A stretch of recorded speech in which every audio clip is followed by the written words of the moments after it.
fanático de la yerba mate verde flor. Oye, pero es lo mejor. O sea, ¿sabéis qué? Mejor que el café, todo, compadre, diurético, así, maravilloso. Por eso estáis tan pila a esta hora de la madrugada, pues, Salva. Oye, vamos con las conclusiones. Justamente ya hablábamos de las emisiones de gases de efecto invernadero deben comenzar a disminuir a partir del 2025 para alcanzar la neutralidad en el 2050, mientras que la liberación de metano debe reducirse en 1/3 al 2030. Ya, hay algo que no entiendo. Mentira, pues los gringos no van a hacer eso. O sea, no lo están haciendo porque además nadie lo está fiscalizando, ¿cierto? Firmamos el Acuerdo de París, lindo, la fotito, perfecto, pero ¿por qué dice que a partir del 2025 debe empezar a reducir? ¿Eso significa que entre el 2022 y el 2025 es como chip libre? Es que, ¿eso es lo que dice? No. Lo que pasa es que dice a disminuir a partir del 2025. Sí, hay un plazo de 3 años, se supone, para arreglar el cuento. Para cambiar, ¿cierto?, las industrias, para reorganizarse, para cambiar políticas, ¿cierto?, para gestionar recursos. O sea, como bien decía Salfate, los cambios no pueden ser de un día para otro, por lo tanto te están dando un plazo de 3 años para poder reaccionar. Pero no tendría que ser 3 años desde hoy día empezamos a reducir, porque así empieza el cambio. Sí, empezamos a cambiar paulatinamente, por lo tanto tenemos que empezar a reducir y ya después, el 2030, no sé, efecto cero. Que era el ideal, era la fecha estipulada. Recordemos que hay muchos informes que hablan de que el 2050 ya el planeta iba a estar... éramos. Es mucho tiempo. Y hoy día se habla del 2050 en la emisión cero. Pero ahí tienen que estar todos de acuerdo. Me refiero a los países, sí, nos parece bien y junto con nuestras empresas que están ubicadas en nuestro territorio, vamos a llevar a cabo este plan. Y no puede ser que China, por ejemplo, o cualquier otra, Argentina, diga, no, nosotros no estamos ni ahí, entonces las empresas que están acá digan, como tú bien decías, me cambio para allá porque allá me dejan contaminar tranquilo. No, sí, aquí tienen que ser, o sea, es que esto si no fue, sí. Es que es complejo, porque ellos piden reducir las emisiones de gas metano, y sabemos que la industria de la ganadería es la que más metano produce, y por lo mismo también este informe plantea que nosotros debiéramos virar hacia una alimentación más vegetal. Claro. Entonces son exigencias que obviamente cuestan mucha plata, porque la industria ganadera mueve mucha plata en el mundo. Claro. Y es la que genera más deforestación. Sin ir más lejos, hay unos científicos climáticos, llevándolo al caso del Amazonas, que si se logra el deterioro del entre el 20 y el 25% del territorio amazónico, eso ya no tiene punto de retorno, ya no hay más que hacer en esa zona, que además es un gran regulador de la temperatura, un gran absorbedor del CO2, ¿cierto? Es el gran pulmón verde que tenemos hoy día en el planeta. Pero si tenemos un presidente negacionista como Bolsonaro, que insiste en que la Amazonía está igual a cuando se descubrió Brasil en el año 1500, que aquí no ha pasado nada, sabiendo que la Amazonía tiene una deforestación brutal y es provocada principalmente por la industria ganadera y también por los cultivos de granos que se ocupan no para alimentar a las personas, se ocupan principalmente para alimentar al ganado que después va a ser comercializado. Entonces, acá venden la carne de Brasil, por ejemplo. Y la carne de Brasil es muy apetecida en el mundo. Entonces son industrias que mueven mucha plata que difícilmente puedan tener un freno. O una disminución al menos. Revisemos las siguientes conclusiones. También se habla de que, aunque estos recortes se logren, ojo, ya, imaginemos que todos estos recortes, estas fechas estipuladas, 2025, 2050, van. Y todos los países los cumplen. Perfecto, de ida para arriba. Algo imposible en las actuales condiciones, ya les decía que se espera el calentamiento de 2.7 grados. Es casi inevitable, dice este informe, que la temperatura promedio del planeta supere los 1.5 grados. O sea, aún cumpliendo todo esto, cosa que sabemos que los países no lo están cumpliendo, es imposible que no se supere el 1.5 grados. Además se habla de que, lo que decía Monty, se deben incentivar las dietas saludables y sostenibles con énfasis en los alimentos de origen vegetal, ¿cierto? Pero además, actividades como la agricultura deben reducir considerablemente sus emisiones, porque también están al debe tremendo.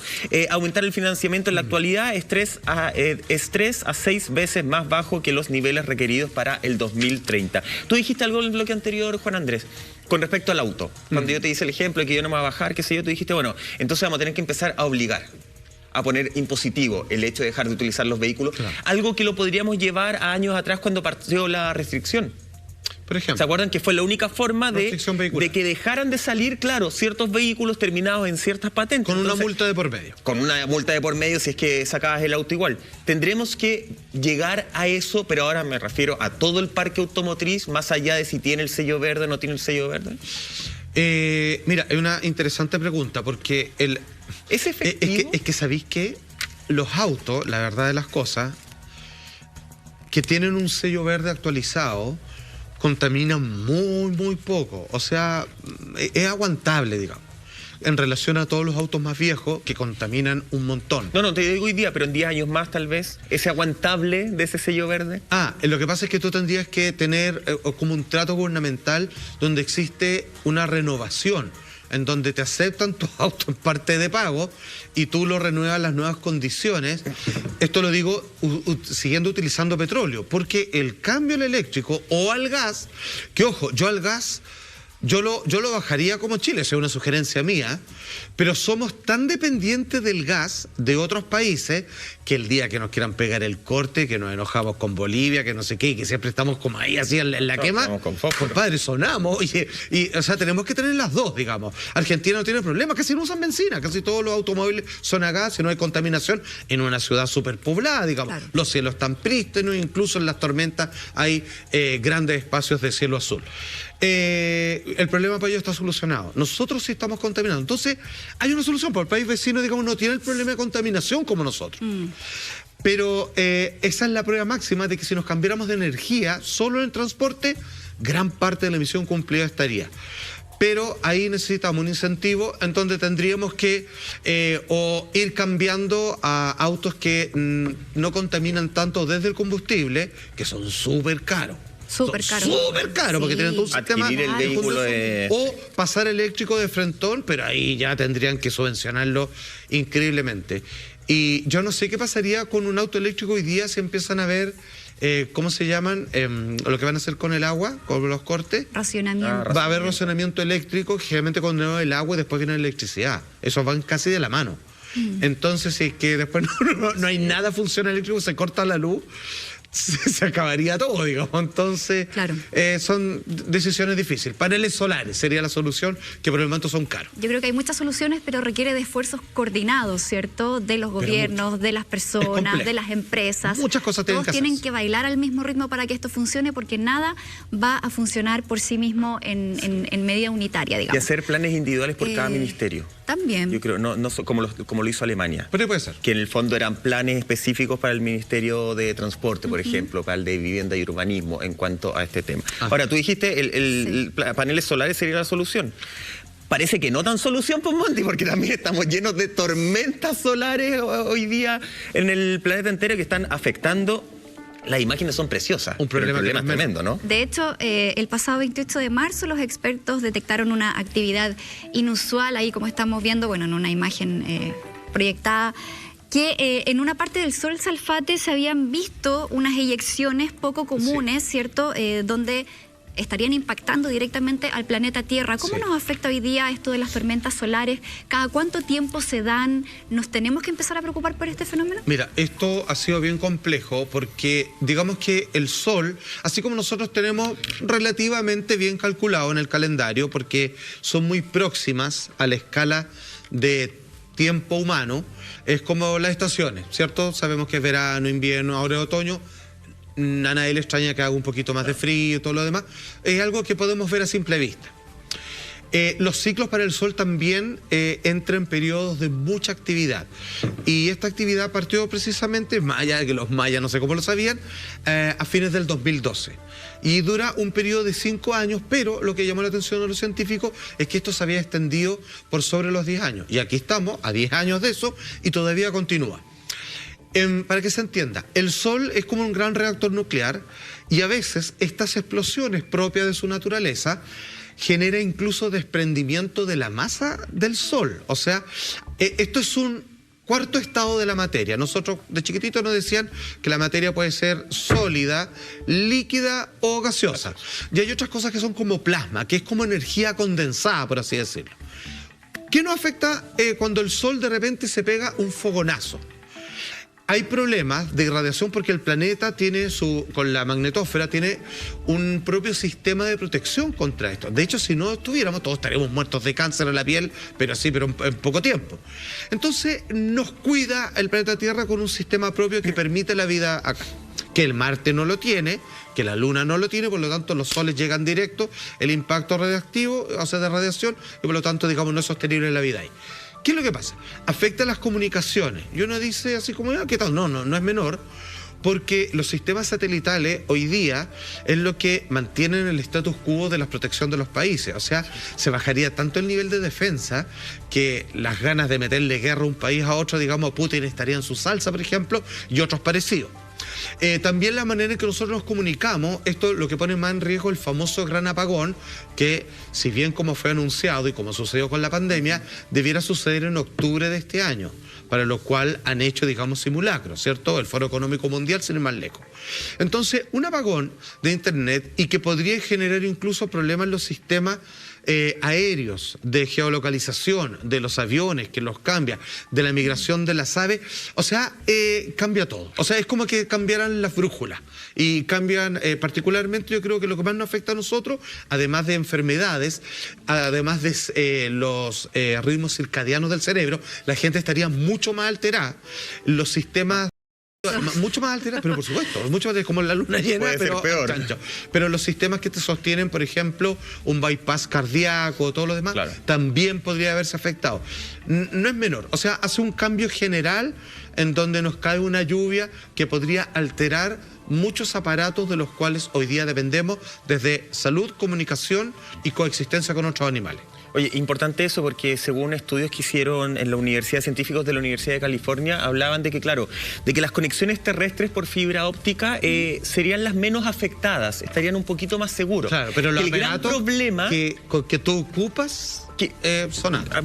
Pero eso, que el gran problema son los cables submarinos, sobre todo, que son los que en el fondo más importantes porque son los que conectan a los países, las comunicaciones, lo que tú dices, podría quedar efectivamente un país totalmente aislado en la comunicación, podrían quedar países siendo víctimas de cualquier invasión de una manera inmediata. Es lo que hicieron con Ucrania, e incluso se echó la red de internet, pues no claro, fue nada. Y que ahí totalmente aislado y no podéis pedir protección ni ayuda, e incluso se podría, yo cuando leí esto y decía, o sea, sería súper fácil como inventar de alguna forma estos problemas de la tormenta solar, entonces quedaste aislado, yo te aíslo intencionalmente y te termino invadiendo. Un poco la realidad que hemos visto en conspiración más, conspiración menos durante varios años y en distintas instancias. Perdón, entonces, un paréntesis, sin ir más lejos, en el estallido social hubo ataque a todas las cosas, ¿cierto? Algunas discriminadas y otras muy indiscriminadas, pero fíjate que nadie atacó, que no costaba nada, tirarle cadena a los cables de luz o cosas similares, porque nadie que protestaba quería quedarse sin internet porque era la forma de comunicarse. Nadie atentó contra internet porque era la forma de organizarse. Sí, no es tonto.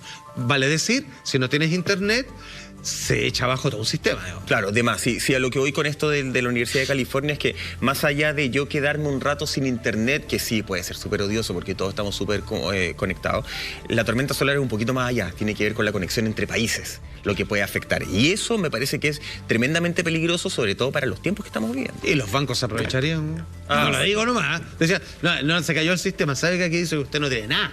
Claro, considerando que esta reciente tormenta se calificó en la escala de G3, lo que es bastante fuerte según esa medición. Y lo que más preocupa es eso, cómo nos afectaría el estilo de vida, todo lo que tiene que ver con la navegación por satélite, las radios, no sé, me imagino. La aeronáutica, tal cual, o sea, las personas que van en un vuelo comercial, ¿qué pasaría con eso? ¿Qué pasaría con los sistemas que hoy están automatizados? Hoy día estamos viviendo en la era de la inteligencia artificial. El Internet de las cosas. Todo funciona a través de Bluetooth, de Wi-Fi, ¿cierto? Incluso en el área médica. Entonces, es preocupante lo que estamos viendo y yo no sé si esto tendrá alguna forma de prevenirse, de ralentizarse, de evitar que ocurra, porque de hecho la misma NASA dice que el Sol entrará en su periodo más activo de su ciclo en el año 2025. Que ahí estaría como en su punto máximo y que coincidiría con estos 3 años que tenemos de límite en el que el planeta también ya tendría un punto de no retorno con respecto a la crisis climática que estamos viviendo. Entonces como que todo se va uniendo en torno a una misma fecha que año pareciera 25, ser bastante que según los mediums que hemos tenido acá iba a ser mejor. Era el año que iba a ser mejor, que iba a empezar todo lo bueno. Claro, pero a lo mejor nos vamos a eliminar y por eso empieza todo lo bueno. Pero en el fondo, Solfate, esto tiene una forma como de ralentizarse o el ser humano puede hacer algo frente al avance de este tipo de tormentas solares? Muy buena pregunta. No hay nada que desde la Tierra puedas hacer para cambiar el comportamiento del Sol.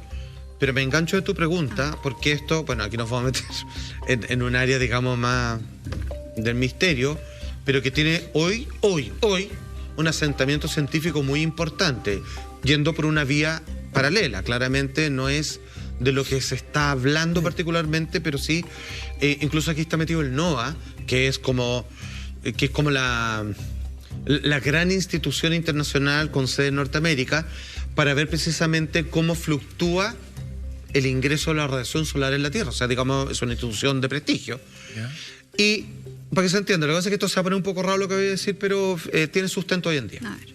Siempre se ha hablado de que para explicar la órbita de los planetas en el sistema solar hay un problema, y es que debiera haber otro planeta más que no está descubierto. Entonces, ¿cómo no lo podemos ver?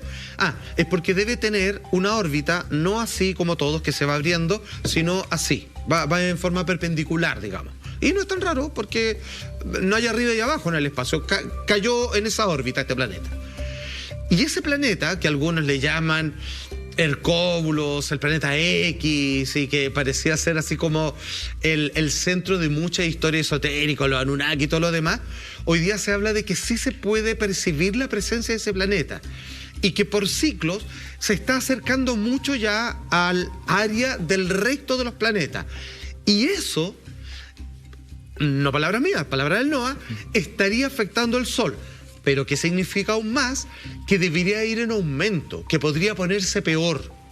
Por eso, y es por eso que las grandes élites, los grandes poderes, hablan de un gran apagón, que no es por el Sol en sí mismo, sino que se extendió su ciclo de excitación solar por la presencia de este planeta, que ahora vuelve a pasar después de miles de años cerca de nuestro ambiente, y estaría afectando las tormentas solares como nunca antes la habíamos visto. Lo digo para que lo tengan en consideración. El planeta X lo pueden buscar y no se vayan, digamos, necesariamente a aquellos que dicen el planeta de los extraterrestres que nos dieron vida. Están ahí. No, váyanse a los científicos. El NOAA, búsquenlo con eso y van a ver los datos donde los satélites tienen todo eso muy calculado. No quiero desviar el tema, pero es un punto a considerar no menor. Un punto a considerar no menor, sobre todo hoy día cuando... A ver, si bien tormentas solares y al principio Salfate nos decía, cierto, tienen que ver con el tiempo, ciertos periodos, da la sensación de que, yo por lo menos desde que llegué a la red, 11 años que vengo escuchando el tema de las tormentas solares, porque a nosotros nos afectaba, de hecho, la emisión de distintos programas en ciertos horarios, se caía la señal y qué sé yo. Pero me da la sensación de que hoy día están siendo... no más violentas, pero más fuertes las tormentas solares. Como que están afectando un poquito más allá de lo que yo decía, un poquito más allá de la comunicación humano-humano, la comunicación entre nosotros, sino que estamos siendo testigos de apagones un poquito más importantes, un poquito más perdurables en el tiempo también, no un apagón de 5 minutos, 10 minutos, estoy hablando de apagón de días. Sí, puede ser que hoy día estamos viviendo la misma cantidad de tormentas solares que antes, pero hoy día efectivamente la calificación estamos más acostumbrados a ver más G3 y más G4 que antes. Sí, toda la razón. Eso es lo que dicen los expertos. Y si es que alguien, por ejemplo, en su momento, en su casa, en este momento dice así como... yo no siento nada, digamos. O sea, a mí como que esto no me afecta. Pero afecta al sistema nervioso central. Afecta al sistema nervioso central. O sea... claro, uno le puede echar la culpa, y con justa razón, a la pandemia, a los encierros. O sea, imagínate cómo están ahora en China, que los vuelven a enclaustrar, y la gente comenzó a suicidarse porque no aguanta más esta cuestión. O sea, estamos todos más polvoritas, por así decirlo. Ok, pero vamos a algo más sencillo. Vamos a la tecnología famosa que es la que nos une. Una enorme cantidad de satélites, que, créeme, no son baratos. Menos mal que estas cosas están respaldadas por gente que tiene muchos recursos económicos. Producto de estas tormentas. Esta que mencionamos, el satélite murió. O sea, se fue al carajo. Estamos viendo, de hecho, parte de los satélites de la misión de SpaceX, ¿cierto? De Elon Musk. Un sector de ellos que le pegó de frente esta masa coronaria, esta radiación del Sol.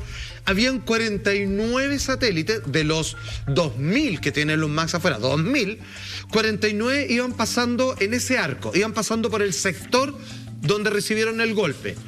De los 49, si no me falla la memoria, 42 murieron para siempre. 40 fregaron, se echaron a perder. Y prácticamente todos. O sea, prácticamente todos, o sea, un 70%, un 75%.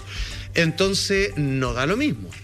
O sea, efectivamente, si usted siente que su compañía de teléfono, que de la cual está muy orgulloso, que le da un buen servicio, hoy día se cae más que de costumbre, y ojo, ya que estamos en Chile, debiera decir que esto debiera suceder entre las 10 de la mañana y la 1 de la tarde, más o menos por nuestro sector.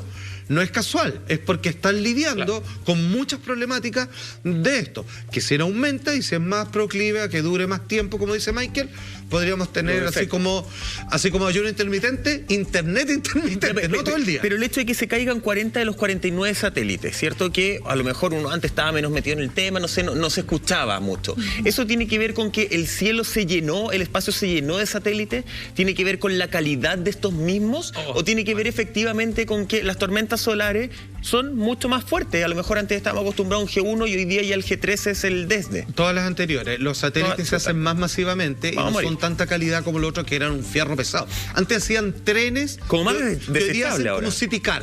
Un City Car es tiene más tecnología, pero son más endebles. O sea, si uno va a estar en un choque automovilístico, prefiere chocar en un Chevy Impala del año 70 que en el auto más moderno del año 2022. Claro. Claramente no te va a pasar nada. Las tormentas están más fuertes, en realidad, todas las anteriores, Mike. Así. Sí, de hecho, SpaceX decía que esta tormenta geomagnética que se vio el 3 de febrero hizo más densa la atmósfera, lo que aumentó la resistencia aerodinámica sobre los satélites de Starlink.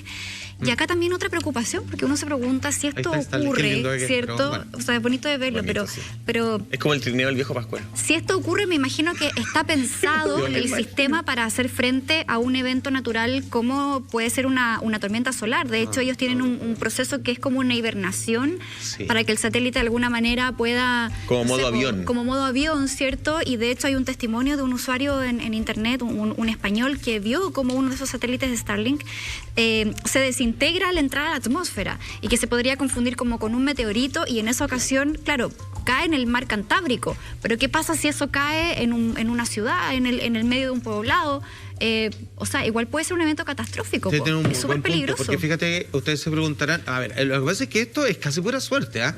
Porque siendo que hay 75% de masa oceánica en el planeta, estadísticamente es difícil ya que algo que caiga pegue en otra parte que no sea el océano. Claro. Sin embargo, los satélites, en consideración de aquello, tienen sistemas de navegación que los obliga a caer en cierta posición y en cierto lugar. De hecho, siendo que uno los ve pasar por el cielo, si uno pudiera decir en punto vertical respecto a la Tierra, siempre están por encima de los mares. Entonces está calculado de que si van a caer, puedan ser redirigidos en cierta manera para que lleguen a un lugar no poblado. Ahora, lo que preocupa mucho es qué tal si quedan anulados todos los sistemas del satélite y se transforma en una piedra inservible en el espacio, un pedazo de fierro nomás que podría caer en algún lugar poblado. Bueno, yo creo que eso se está esperando que alguna vez suceda para que activen medidas de seguridad, que un satélite no puede. Ahora estamos fregados, dependemos de los satélites. Sí, o sea, esto se va a seguir llenando. Acuérdense que el mar parecía que no se iba a llenar con basura y el espacio aguanta bastante más, pero en algún momento ya hay problemas de interferencia lumínica para los telescopios. En algún momento no hay tantos satélites que hay más estrellas, yo creo, que otra cosa. ¿Y se fijan que el progreso tecnológico nos está haciendo cada vez más vulnerables?